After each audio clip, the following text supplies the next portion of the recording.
everyone, it's Lila from Silverbirth, and today I wanted to talk about PCOS, and that stands for Polycystic Ovarian Syndrome. And just like 5 to 10% of North American women, I was diagnosed with it a couple years ago. And today I wanted to share my story about being diagnosed with it and how I've actually managed to overcome it, believe it or not. So let's get to it. PCOS is categorized as having heightened levels of male hormones, having cysts on your ovaries, and irregular periods. Although you don't need all three of those symptoms to be diagnosed with it, I think you need at least 2 out of 3. And I was diagnosed originally because I was not having regular periods. So I went to my doctor and she wanted to test me for it. She sent me to a gynecologist who specializes in this, and that was a very terrible meeting with that gynecologist. She's in Toronto. I don't want to name any names, but if you're curious, I can tell you, just shoot me a message. But this doctor basically made me feel like crap. She tested me, and in the meeting, which was very rushed and very late, she told me that I have heightened androgen levels, that I have cysts on my ovaries, it's probably going to be really hard for me to get pregnant in the future, and just she made me feel very bad about myself. And then she left me in the room for about 10 minutes. I thought that she was coming back, and then I went and found a nurse, and no, apparently I was done, and she just left and didn't say that I could go. So not a great experience. I left feeling really bad about myself, and I wanted to feel like this fertile feminine goddess, and I felt like the total opposite of that. So I wallowed in self-pity for quite a while, and then it was like, okay, this is not going to be the end of it. I'm going to try and figure out what I can do, because I don't want this to be the be-all, end-all. So in comes Google. So there wasn't even this much information online at the time. Recently I found that there's a lot more people are talking about it.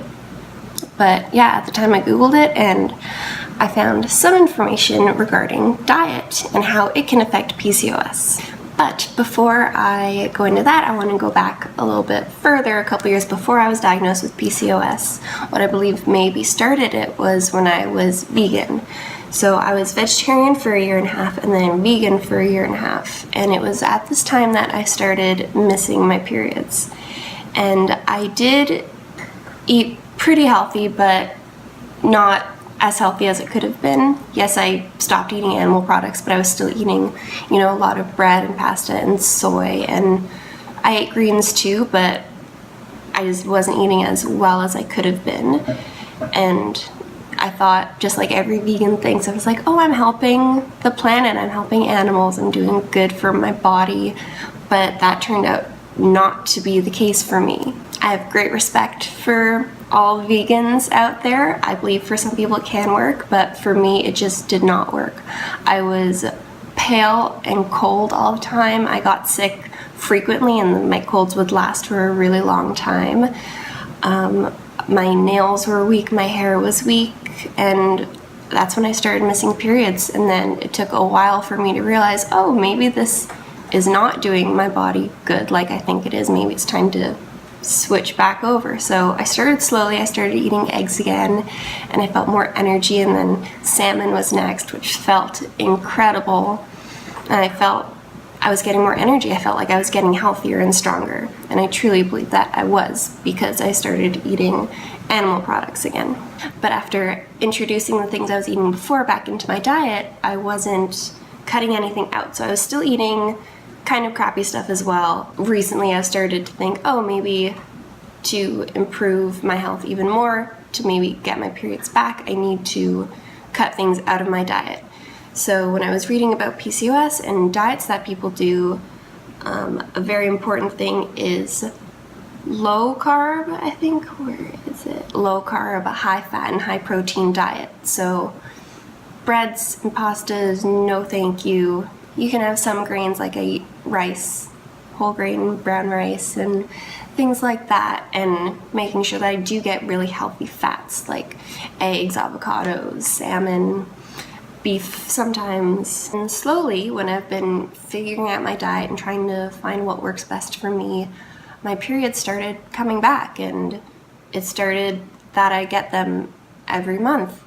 And this was making me really happy. I was feeling like maybe I am fertile. I asked my doctor, I told her about it, and I asked if I can get tested again, and she was more than happy to do it. And the test revealed that my androgens are normal, all my hormones are normal, and she suspects that I may have cured it.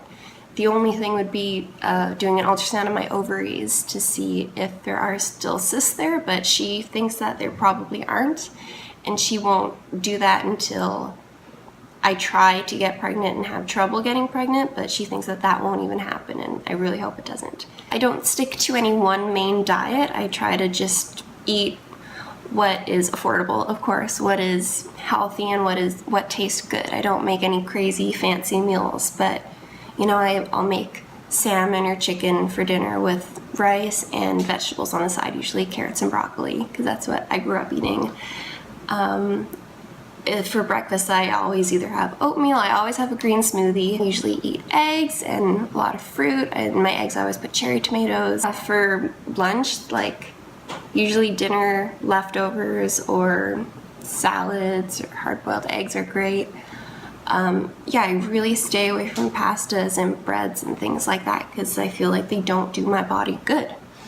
I can obviously still improve my diet. I feel like everyone can always improve whatever they're doing, and in the future I know I will keep on improving it, but I have found something that works really well for me, and my advice for anyone struggling with PCOS is to find what works for you and don't always take what the doctor says as gospel. If they want to put you on a ton of medications, like that might help, of course, but you know, with medications come side effects, and it's not always great to be on a ton of it. So you can cure it a natural way. You can at least ease the symptoms a lot. And I feel like even just changing your diet a little bit can fix the symptoms and maybe even fix the problem like it did for me. So I just want to tell everyone who does have PCOS, you are not hopeless. I know how bad it feels, and I know it can be embarrassing to talk about when you have random hair growth on your body and when you don't feel like a feminine woman, but there's hope and you're not alone. And yeah, that's just what I want to tell all you guys. So you're not hopeless, and I'm with you. I'm here for you. Have a great day.